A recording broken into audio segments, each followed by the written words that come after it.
Hello, আসসালামু আলাইকুম everyone. Variety lifestyle ব্লগে সবাইকে জানাচ্ছি ওয়েলকাম। আজকে আপনাদের জন্য নিয়ে এসেছি নতুন একটি ব্লগ। আজকে খুব সকালে ঘুম থেকে উঠেছি। তো উঠে ঘুম থেকে ওঠার পরে এক কাপ চা খেলাম। তারপর চিন্তা করছি যে আজকে দুপুরের জন্য কি রান্না করা যায়। তো পরে মনে হলো যে দুপুরে আজকে একটু করে ডাল রান্না করব আর তার সাথে রান্না করব মাংস। তো আপনারা দেখতেই পাচ্ছেন যে ডালের জন্য আমি কি কি ইনগ্রিডিয়েন্টস নিয়েছি। তো ডাল রান্না করতে গিয়ে মনে হলো যে ডালের সাথে আর কি রান্না করা যায়। এই পাশে দেখছেন যে চুলায় বসিয়েছি ভাত। আকাশটা আজকে খুব মেঘলা, এত শীত পড়ছে। তো এই শীতের দিনে কে কী করছেন দেখুন, আমি ডালের সাথে কিছু জলপাই মিক্স করে দিয়েছি। আজকে জলপাই ডাল রান্না করছি। তো প্রথমে আমি চুলায় ডালটা বসিয়ে প্রায় আধা ঘন্টা বা 40-50 মিনিটের মতো রেখেছি। এর ভিতরে আমি হলুদ গুঁড়া, লবণ গুঁড়া এগুলো দিয়েছিলাম। এখন ডালটা আমি বাগার দেবো, তার জন্য আমি চুলাতে অন্য সাইডে একটি কড়াইয়ে সামান্য কিছু পরিমাণ জিরা নিয়ে নিয়েছি। জিরা দিয়ে কিছুক্ষণ জিরাগুলো ভাজবো, কারণ এইভাবে আপনি যদি ডালটাকে বাগার দেন তাহলে খুব টেস্ট আসে। আর তার সাথে আমি দিয়ে দিয়েছি সামান্য কিছু পরিমাণ রসুন কুচি, যেটা ডালের ফ্লেভারটা আরও দ্বিগুণ করে তোলে। তো আমার মেয়েরা আজকে একজন চলে গিয়েছে কলেজে, আরেকজন চলে গিয়েছে স্কুলে, পুরো বাসায় আমি একা। তো কী রান্না করব বুঝে উঠতে পারছিলাম না।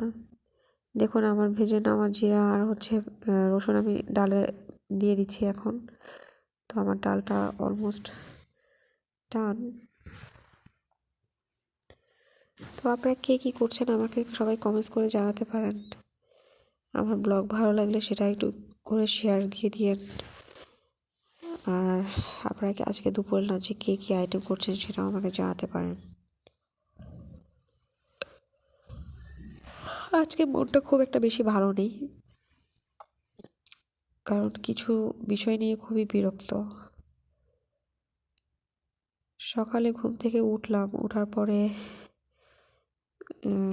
দেখলাম যে পাশের বাসায় খুব ঝগড়াঝাটি, মারামারি, এগুলো অনেক কিছু দেখছি। দেখুন, আপনারা অন্য সাইডে আমি আরেকটা কিছু রান্না করছি, সেটা আজকে মাংস রান্না করব।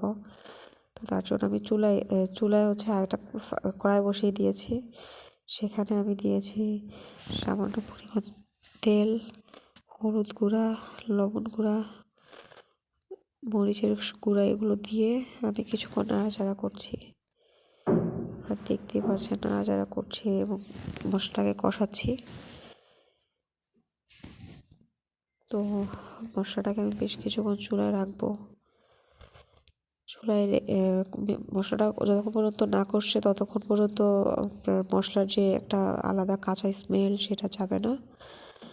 তো আপনারা দেখতে পাচ্ছেন যে অলমোস্ট মশলাটা আমার চুলায় অনেকক্ষণ ধরে আমি রেখেছি। তারপর যেটা আপনাদেরকে বলছিলাম যে সকাল থেকে মনটা খুব খারাপ ছিল। তারপরে আজকে অফিসে যাব করে আজকে অফিসে যাওয়া হয়নি, আর সকালটা খুবই খারাপ ছিল। আপনারা দেখতেই পাচ্ছেন যে আমি এখানে কিছু মাংসের টুকরো দিয়ে দিচ্ছি। মাংস রান্না করবো আজকে। তো দেখুন যে আমি কিছু মুরগির মাংস নিয়ে নিচ্ছি। মুরগির মাংসটাকে আমি চুলায় আরও কিছুক্ষণ রেখে কষাবো। এভাবে আপনি মাংসটাকে যত বেশি কষাবেন তত ফ্লেভারটা আরও বেড়ে যাবে। অন্য পাশে আমি সামান্য আলু ভেজে নিয়েছি। আলু ভেজে নিয়ে নেওয়ার কারণ না হলে আলু ভেঙে যাওয়ার সম্ভাবনা থাকে। যখন আমরা রান্না করি আলু মিক্স করে দিই তখন ভেঙে যাওয়ার একটা চান্সেস থাকে। এই জন্য আমি আলুটাকে আলাদা করে একটি কড়াইতে কিছু পরিমাণ লবণ দিয়ে ভেজে নিলাম। এখন আমি এই আলুগুলোকে মাংসের সাথে মিক্স করে দিব। দেখতে পাচ্ছেন আপনারা সবাই। তো আলুগুলো মাংসের সাথে মিক্স করে দিচ্ছি। মিক্স করে আরও কিছুক্ষণ নাড়াচাড়া করব। নাড়াচাড়া করে আরও কিছুক্ষণ চুলায় রাখবো।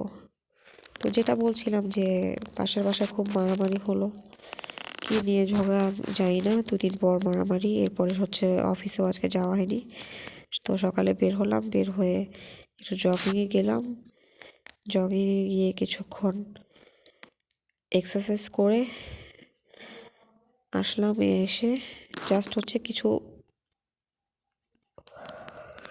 কিছুক্ষণ ফ্রেশ ট্রেশ হয়ে এরপর 1 কাপ চা খেয়েছি। চা খাওয়ার পরে মনে হলো যে লাঞ্চের জন্য কিছু বানাই। এখন দেখুন আপনারা, মাংসটা কষানো শেষ। এখন মাংসে আমি 2 কাপ পরিমাণ পানি দিয়ে দিয়েছি। যতক্ষণ পর্যন্ত মাংসটা সিদ্ধ না হবে ততক্ষণ পর্যন্ত চুলায় এভাবেই রাখবো। তো দেখুন কালারটা এত দারুণ এসেছে, মানে শুধু কালারটা দেখে ইচ্ছে করছে যে এখনই খেয়ে ফেলি, এত লোভনীয় লাগছে। তো আশা করি আপনাদের সবার ভিডিও খুবই ভালো লেগেছে, পছন্দ হয়েছে। যদি আমার ব্লগ আপনাদের কাছে ভালো লাগে তো আপনারা হচ্ছে বেশি বেশি করে শেয়ার করেন, আমাকে কমেন্টস করে জানান। তাহলে আপনাদের জন্য আবার নতুন ব্লগ নিয়ে আসবো। Thanks for watching. Thank you.